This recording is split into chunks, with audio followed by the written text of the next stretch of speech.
I've told you 1,000 times, Chester. It's the number of blind dates I've been on when no one's turned up, followed by the worrying number of lumps under my left arm, the date my childhood sweetheart married my best friend, the age my cat was when I ran him over, the number of conversations I've had with my father, and the exact time... Not easy working for big science, is it? No, it's me. I'm afraid I have trouble remembering impossibly convoluted things. Like science, eh? No. I'm sorry. Who are you? Dr. Magnus, this is Alan James. If you could both take a seat, please. The host will be with you shortly. Not you. Sorry, Dr. Magnus. Big science, mate. Oh, God, not in this time. Not who? Oh, God. Jeremy Donaldson. Nice to meet you. No, you will say that at first. Mr. James. Nice to be back. For at least one of us. Sorry, I'm late. Poisoned smoothie. Dr. Magnus. Nice to meet you. Alan. Both of you this time, eh? I hope you've come ready. 10 seconds. You do know this isn't the news, don't you? Has anyone told Mr. James? 5, 4, 3. Good evening.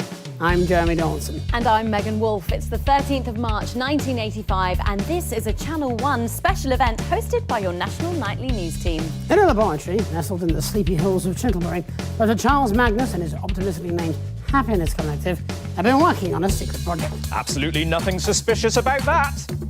They claim their Euphoria device will raise overall happiness levels throughout the country. Tonight, live on Channel 1, we'll be putting that claim to the test. Without your consent.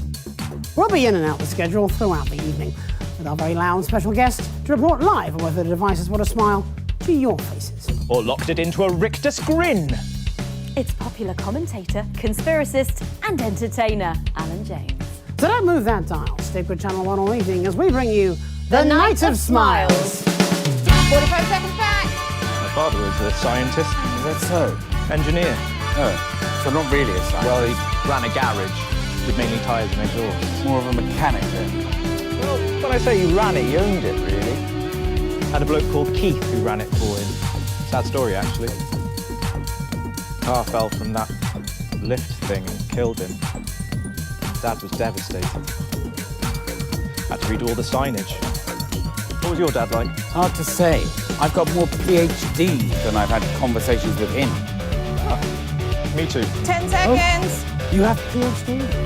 No, a shitty dad. Going in 5, 4, 3. Welcome back. In just a few minutes, the impressive machine behind me will be activated in the first ever mass test of its type. So let's meet the man behind the merriment, Dr. Charles Magnus. And inexplicably sat next to him is controversial speaker and columnist, and I believe now a best-selling author, Alan James. Sales have been great, Jeremy. I'm as surprised as you are. Probably a mix-up with the counting. And yes, a sequel is on the way. In fact, I have the first proof copy right here.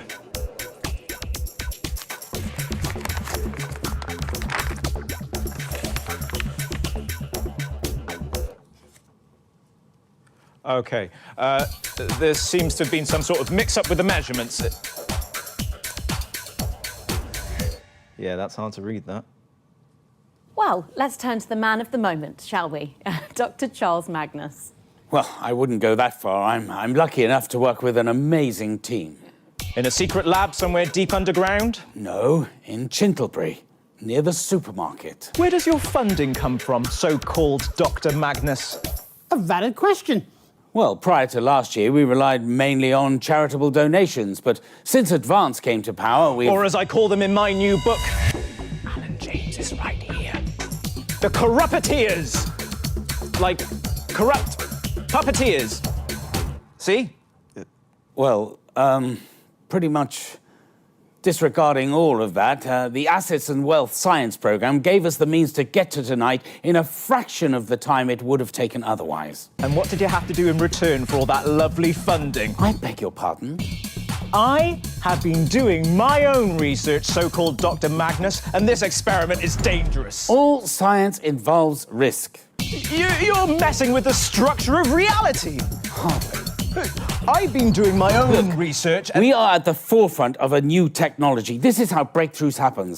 This is how science works. Well, what if what you call science is all a big lie?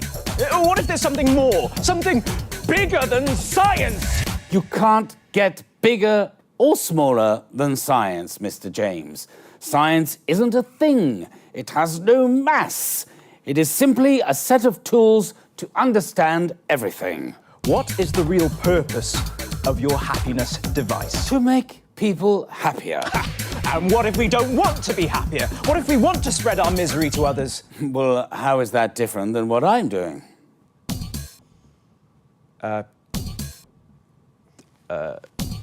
Mass tests. Don't help him. You're running mass tests of an experiment that could literally alter us all.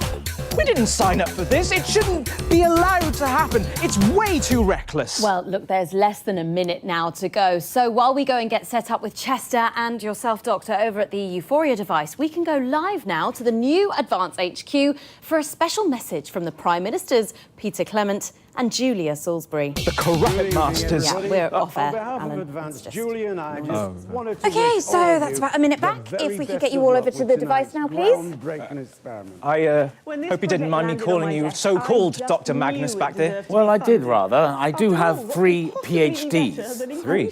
Hello. That sounds like a I'll lot. admit, Is it a I lot? was a little skeptical. What actually are they, but the anyway? lab They're- results are They mean promising. I do my own Reliably research. informed it'll even like me, you work mean? on this essay. Hello again. Chester Mims, 24. My favourite foods are mashed potato, glacé cherries, and cat treats. Alan So as James. the old man used to I think say, for me it's probably time to stop trifle, 10 seconds. aubergines, get and the bone marrow. gimlet frothy. We're friends now. Right, you are. Going in 5, 4, 3.